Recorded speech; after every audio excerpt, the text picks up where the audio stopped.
masih dalam kondisi pandemi gitu ya. Jadi memang sekolah Sivana ini kita bagi dalam 3 kelas. Jadi tiap kelas itu kita batasi maksimum sampai 10 anak.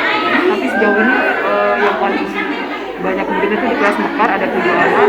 Jadi guru-guru dan anak-anak tetap melakukan protokol kesehatan dan guru-guru mengajar menggunakan masker gitu ya, menggunakan masker ataupun face shield seperti itu, dan mereka tetap mengatur jarak di dalam ruangan.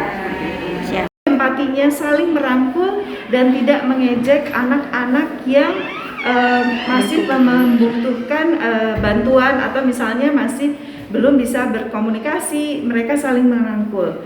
Itu yang kami harapkan dari sekolah inklusi ini. Jadi inklusi ini baik untuk kedua belah pihak, yaitu reguler dan berkebut.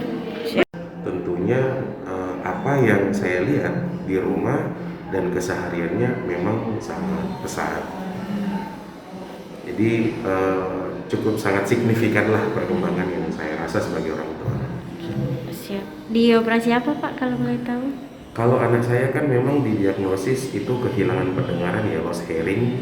Itu jadi dia harus operasi implan, pemasangan implan di telinga supaya bisa mendengar. Nah, perkembangan yang saya dapatkan, yang saya lihat dari anak saya adalah tentunya sudah bisa berkomunikasi dengan baik. Karena ternyata setelah dioperasi implan itu kan tidak bisa langsung mendengar, melainkan butuh banyak proses, butuh banyak belajar.